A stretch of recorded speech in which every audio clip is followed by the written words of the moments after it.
students, this video is for complex number. जैसा कि 1, 2, 3, 4 chapters का वीडियो हमारे चैनल पे ऑलरेडी अपलोडेड है और आई होप कि आप सब लोग जितने भी मेरे व्यूअर्स हैं आपने 3-4 चैप्टरों को कंप्लीट कर लिया होगा। और मैं एक बार आपको मैसेज दिया था कि आप लोग पूरी तरह से रिवाइज कर लो।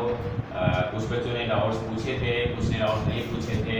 मुझे पूरा उम्मीद है कि जितने भी मेरे व्यूअर्स थे जिन्होंने डाउट नहीं पूछे थे उनको आ गया होगा अच्छी तरह से।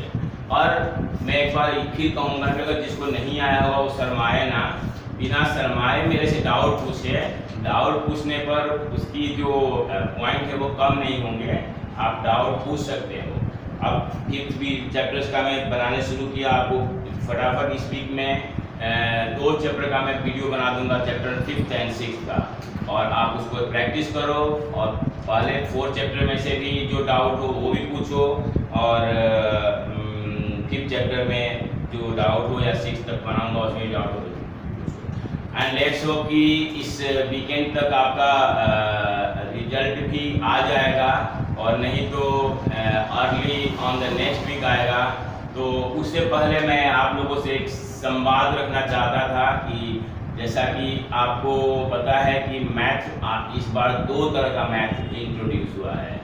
एक जो मैथमेटिक्स हमारा चल रहा है पहले से वो, और एक दूसरा हमारा अप्लाइड मैथ्स के नाम से आया है। एंड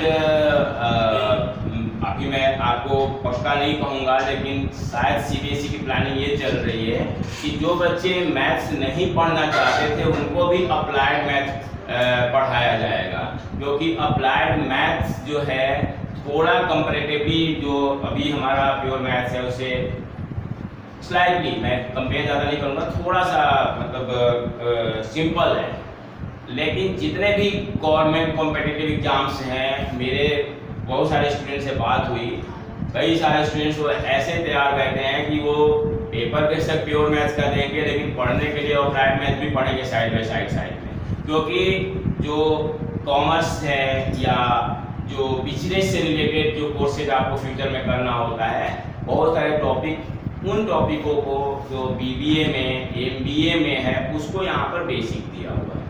तो ये तो एक बात, तो मैं इसी के विषय में एक चर्चा करने के लिए आपको शॉर्ट वीडियो बनाकर भेजूंगा, जिसमें कोई डे मैं सेट करूंगा, अपना टाइम टेबल को ध्यान रखते हुए आपको बताऊंगा।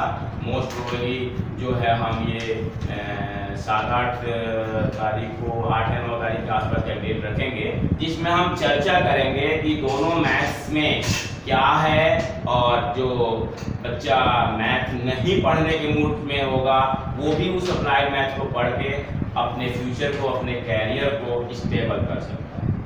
तो ये हम उस लाइव क्लासेस में चर्चा करेंगे और आपको एक मैं इन्फॉर्मेशन पहले भी दे रखा हूँ, आपको भी इन्फॉर्मेशन देना चाहता हूँ कि हमने एक ऐप डेवलप किया है जो इस पर अभी काम चल रहा है, और उसमें भी जो कोर्सेज के बेहतर वीडियो, उसमें आपको बहुत सारे क्विज और असाइनमेंट्स वगैरह सब कुछ का व्यवस्था है, जो आप कभी भी क्वेश्चन अपना डाल सकते हो, जिसकी इमीडिएटली आपको आधे घंटे, 1 घंटे, 2 घंटे के अंदर अंदर जैसा मेरे पास टाइम होगा मैं आपको उसका सॉल्यूशन भेज दिया करूँगा। वो अपना ऐप डेवलप हो रहा है, वो आप अपने आप ही डाउनलोड कर लेना और आप अपने मित्रों को भी उसे डाउनलोड करने के लिए लिंक भेज देना। इसके लिए मैंने कहा था, जिसका मेरे पास ग्रुप में तो मैंने डाल दिया था उस वक्त, लेकिन फिर भी आपको अपना मेल आईडी और कॉन्टेक्ट नंबर भेजना पड़ेगा, जो जिस पर मैं रजिस्टर्ड कर दूंगा तो आपके पास डायरेक्ट नोटिफिकेशन पहुंचता रहेगा।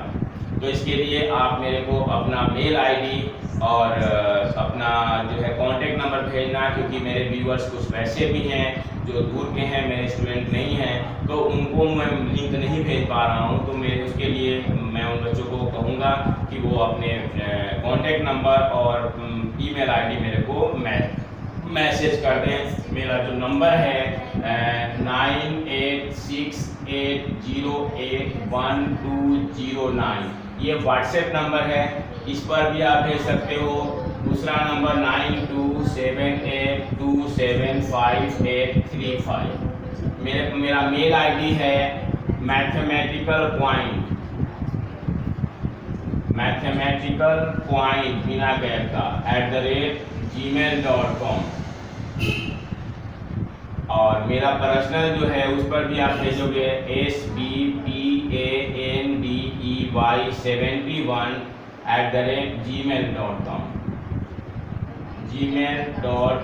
gmail.com। इन कॉन्टेक्ट के माध्यम से आप मेरे को, या जब वीडियो देखते हो तो उसमें कमेंट बॉक्स में अपना नाम, मोबाइल नंबर और मेल आईडी तीनों आप मुझे भेज दोगे तो मेरे पास मैसेज आ जाएगा, मैं आपको लिंक भेज दूंगा ऐप का। तो अब हम बात करते हैं टॉपिक की, और ये हमारा कॉम्प्लेक्स नंबर है और क्वाड्रेटिक इक्वेशन। लेकिन इस कॉम्प्लेक्स और क्वाड्रेटिक में से हम सबसे पहले कॉम्प्लेक्स नंबर की बात करेंगे। कॉम्प्लेक्स नंबर शुरू करने से पहले मैं आपको बताना चाहूँगा कि जितने भी आपने नंबर सिस्टम पढ़ा था, जहाँ पर हम रियल नंबर की बात करते थे, यहाँ पर उस रियल के साथ इमेजिनरी और ऐड हो जाएगा और वो बनता है कॉम्प्लेक्स नंबर।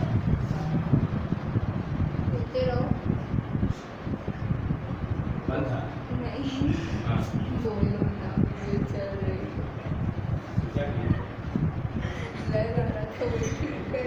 तो बात करते हैं हम कॉम्प्लेक्स नंबर को हम अगर classify. Okay, welcome to the session. Now students, this video is for complex number, जैसा कि हमने भी डिस्कस किया था। So complex number, a number which can be written in the form of a plus ib, इसको हम z से represent करते हैं। A number which can be written in the form of a plus ib is known as complex number। इसमें जो a और b है, a और b दोनों ही रियल नंबर है, a and b belongs to r। और जो i आप देख रहे हो इसको हम आयोटा कहते हैं। आयोटा का मतलब होता है इमेजिनरी नंबर।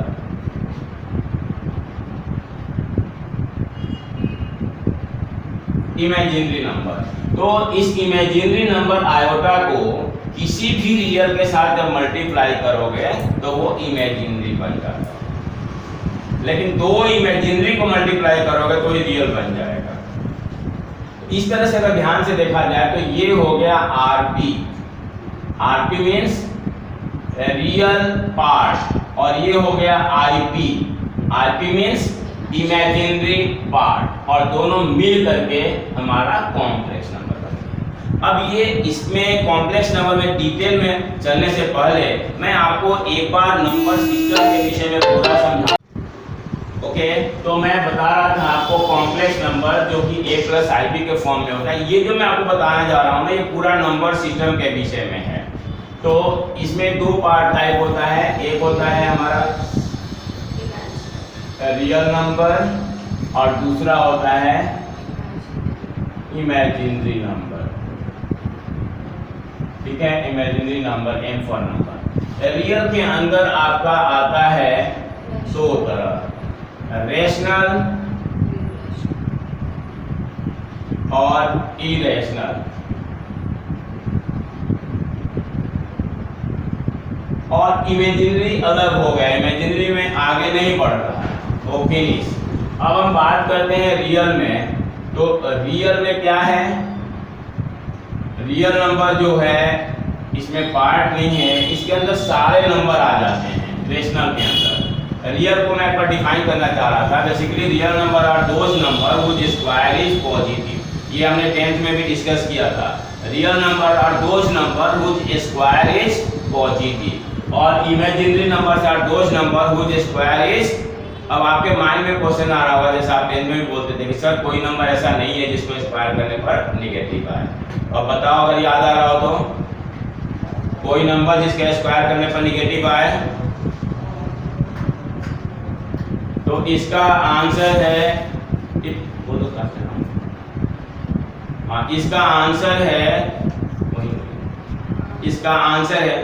इसका आंसर है कि अगर रूट के अंदर कोई नेगेटिव नंबर है तो उसका स्क्वायर करोगे तो केवल रूट हटेगा, या अगर किसी नंबर के साथ आयोटा लगा हुआ है तो उसका स्क्वायर करेंगे उसका स्क्वायर करेंगे तो वो स्टिल नेगेटिव होगा, क्योंकि आई स्क्वायर जो है, आई स्क्वायर की वैल्यू -1 होगी। वैसे इमेजिनरी नंबर को हम ये मानते हैं कि वो डिफाइंड नंबर नहीं है। अब बात करो रेशनल की।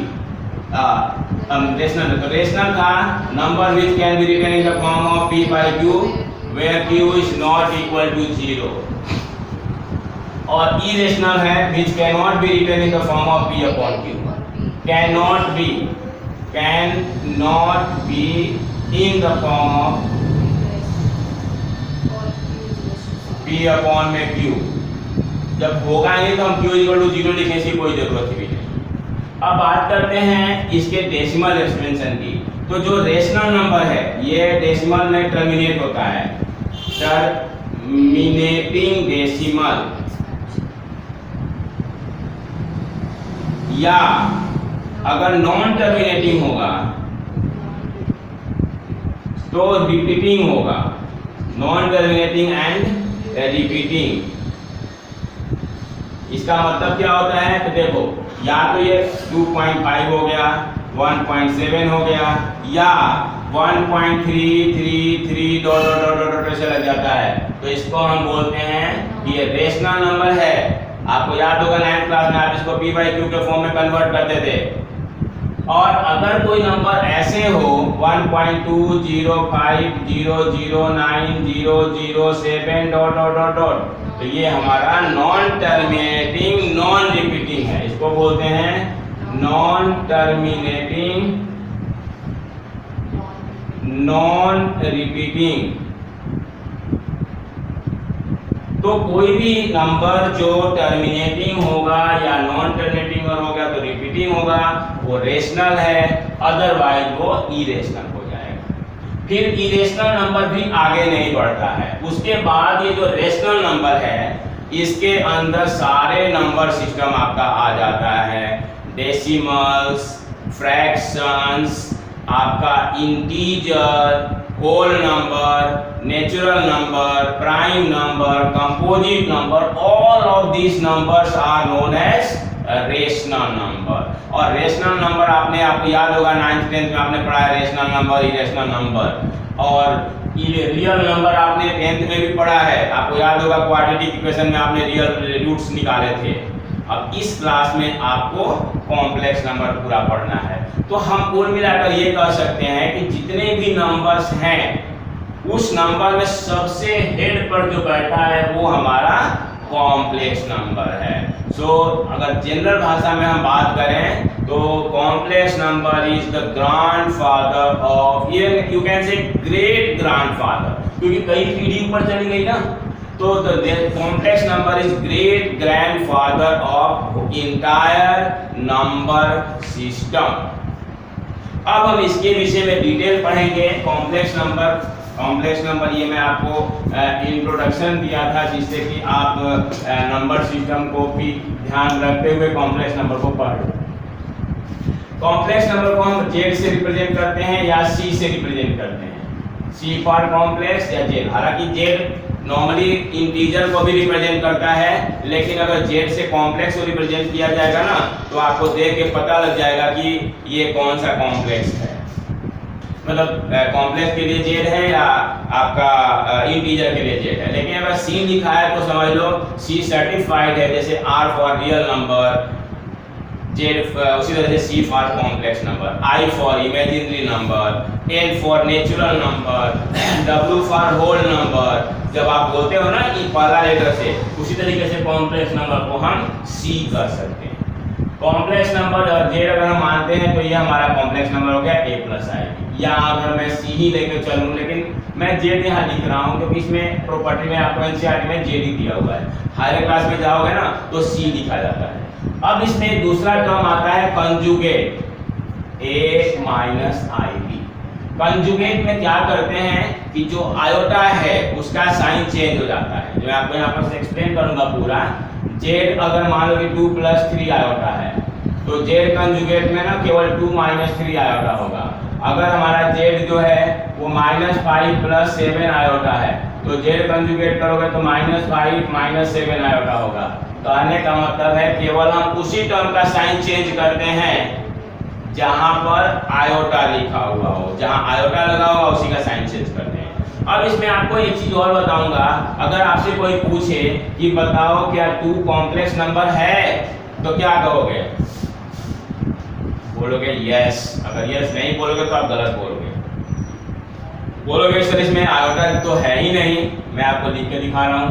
क्या मैं इस 2 को 2 + आयोटा × 0 लिख सकता हूं? Yes. So this is also a complex number.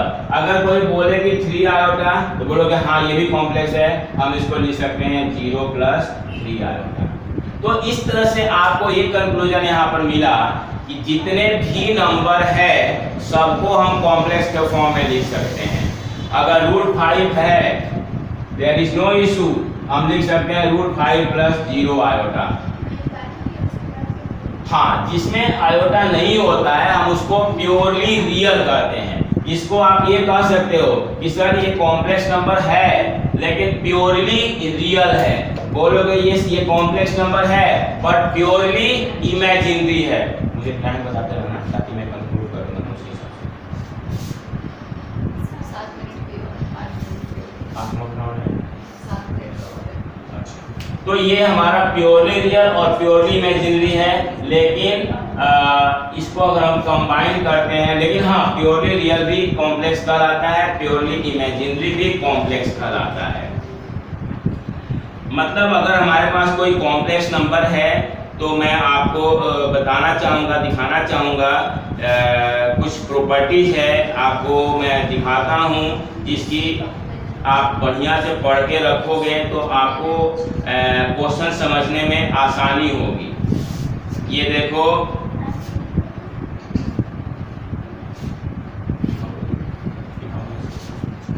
इसको ध्यान से देखो, आपको मिलेगा कि रियल पार्ट क्या होता है, इमेजिनरी पार्ट क्या होता है।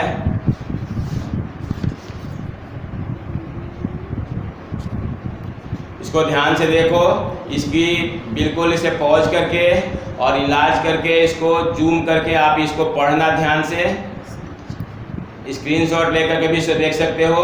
ये पूरी की पूरी प्रॉपर्टीज हमारे को काम आएगी, वन बाय वन करके मैं एक्सप्लेन करूंगा इसको। अब एक पेज इसमें और है वो भी मैं दिखाना चाहूँगा और उसको भी देख लो। और हालांकि सारा इस वीडियो में एक्सप्लेन आपको नहीं होगा मिलेगा, लेकिन जब आप पूरी वीडियो को देखोगे तो वो आपका क्लियर हो जाएगा सब कुछ। ये देखो,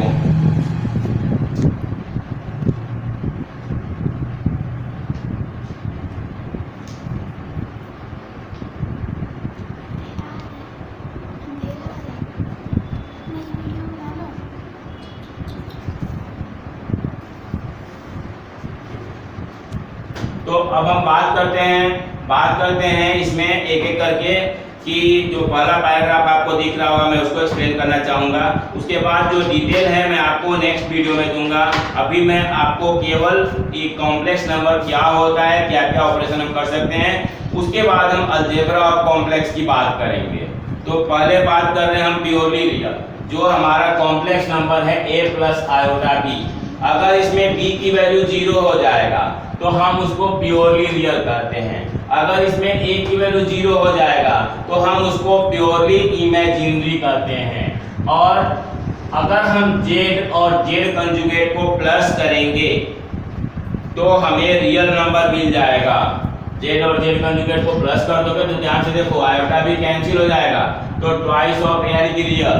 और अगर इसका डिफरेंस निकालते हो तो आपको इमेजिनरी नंबर मिलेगा।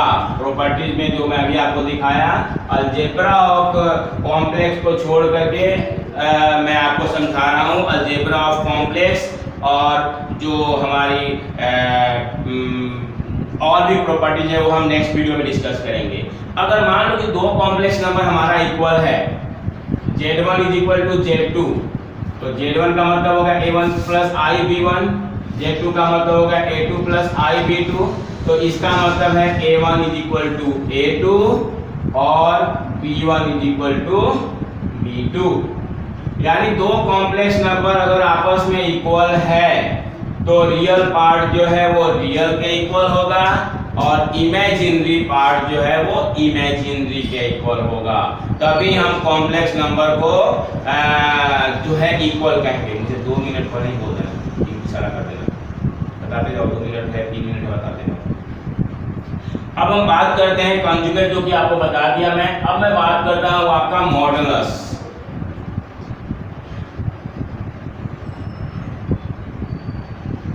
मॉडुलस ऑफ ये एक तो मॉड आपने पढ़ा है, ये मॉडुलस है, मॉडुलस ऑफ एक कॉम्प्लेक्स नंबर। तो अगर हमारे पास a प्लस ib कोई कॉम्प्लेक्स नंबर है और इसकी मॉडुलस अगर निकालनी है तो वो रूट के अंदर होता है a square plus b square.